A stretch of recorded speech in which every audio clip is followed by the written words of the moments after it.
Hey, what's up guys, TheCampingRusher here. We got a massive video today. Happy Easter if you celebrate. I've taken a couple days off here to hang out with family. What that means though is we've got all the info packed into one video. So we're talking about the mid-season event, the Avatar Pass. And then we're talking about our update tomorrow morning. There is a mini update, lots to do here. So let's start with the update tomorrow morning, probably around 9 a.m. Eastern. They do these non-downtime updates. It's Korra and her waterbending mythic will be available. We haven't seen gameplay of this mythic yet, and it's one of 4 new mythics that are planned for this season. And there might even be more than that, but 4, I guess, related to Korra and Avatar. And then, of course, yes, you'll be able to unlock Korra from the Battle Pass. That was our secret, not so secret skin. So enjoy that. That should be all we see with our non-downtime update tomorrow. And then, reminder, Fortnite is working on 3 more mythic abilities for this season. Like I said, there's airbending, which is the code names are on the right there.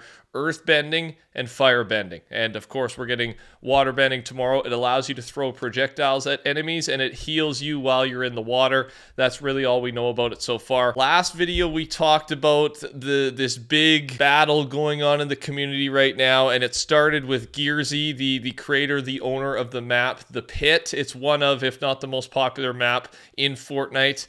You know, simple concept. We've probably all played it. You jump into a pit, you have every weapon, and you have unlimited respawns. So what this guy's been doing, Gearsy's been doing, is he's been taking copyright trademark requests to take down other maps that use the same style of map and with the same title, with the same thumbnail design, basically just trying to like own the word The Pit. And it was working. We went through it in detail last video, so I'm not going to touch on everything, but basically he was taking down all of his direct competition. Even though they'd eventually get reinstated, it would kill their momentum, okay? So Fortnite has given an update to this. The first update was about the map we specifically talked about, Pit Ranked. This is what sparked the big outrage, but there's multiple maps. This is just the one we focused on.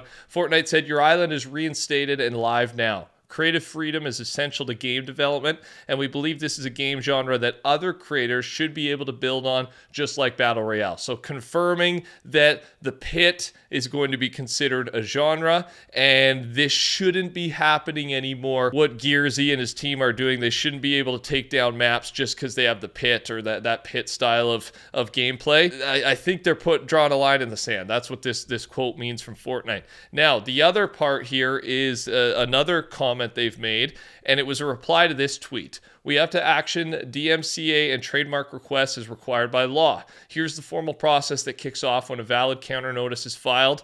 The original reporter may file a legal suit within 10 days. If they do not file, then they are able to reinstate the island. So we talked about this. This is officially law. Even though they did reinstate the map we just talked about within 4 days, so I don't really understand. Maybe because of the outrage, they were able to expedite the process. Like, I don't know what part is law, that they have to take it down or that they have to wait 10 days to put it back up. You know what I mean? So regardless, the important point is this. Hey everyone, we think we found some ways to improve this process overall, and we're working on it now. So we'll see what this ends up meaning. I think the thing they can do, and I said this in the last video, is some type of punishment for creators who are abusing this system and filing all these false takedowns, never filing an actual lawsuit, and then they get reinstated anyways, but just kill their momentum. I think that is the solution here, but I'm not in charge of Epic Games, so we'll see what they end up doing. I'll keep you updated. Subscribe, turn your noties on, of course.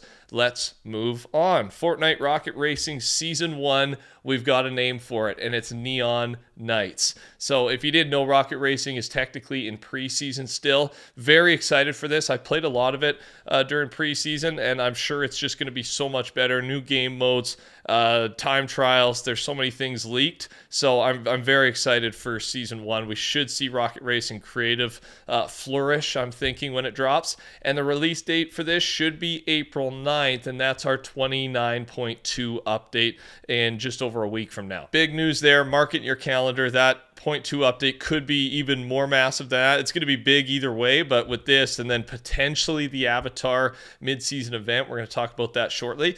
But first, a new Mandalorian vehicle skin is coming to Fortnite as part of the next Star Wars event, and it's going to be added to both Fortnite and Rocket League. And this collab should drop around May the 4th, as this is Star Wars Day, so a little bit away, but exciting little vehicle collab coming soon. And then another piece here with Rocket League, while we're on topic, is the X-Men bundle will be dropping April 23rd, just so you know.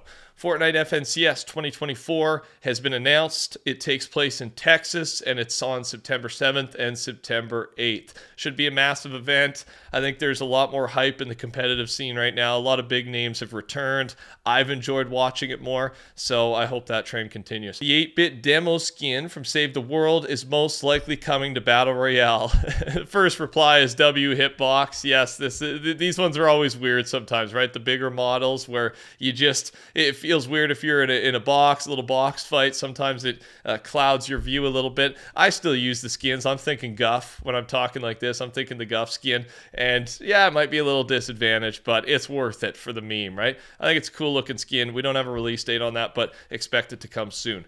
Let's talk about Fortnite times Avatar. We officially have the name of the pass. It's called the Elements Pass. So this will be a free mini battle pass. It should be, like I said, either the 0.2 update or the 0.3. I'm leaning towards 0.3, which would be another 2 weeks after April 9th. That would get us to April 23rd, the morning of, and then it should run for almost the rest of the season, I would think. So I'll let you know as soon as we get news on the release dates, but for now, we know a lot of stuff. It's event pass for this Fortnite times Avatar. All the mythics should release that I talked about at the start of the video. You will instantly unlock the Aang skin after you purchase. It'll be 1,000 V-Bucks as usual, right? There'll be the free track, so there is the free battle pass part, and then you can pay for the bottom track. Of course, there's going to be better stuff in the bottom track. You're going to get the skins from the bottom track, but you also get the Appa glider available towards the end of the event, and that's supposed to be like the top free reward,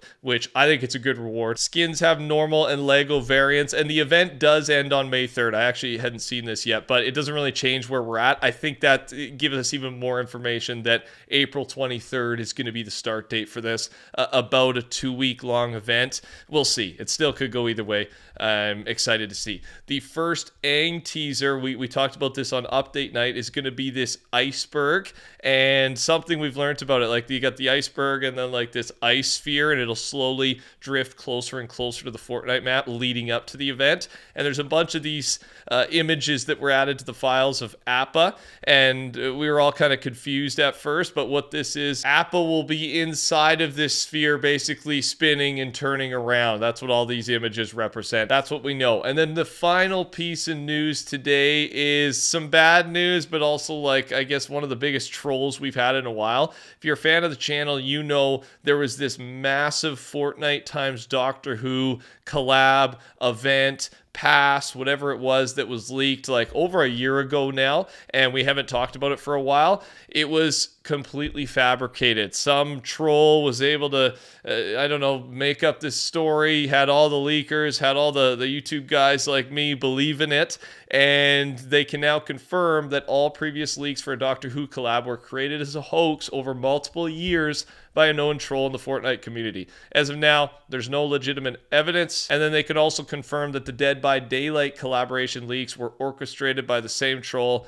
and are not legitimate. So, I mean, I had to update you on that. If you were excited and expecting Doctor Who, could still happen one day, but there's no evidence it's actually in the works. That's all I got. Thanks for watching. Touch the like button. Take care. Talk soon. Goodbye.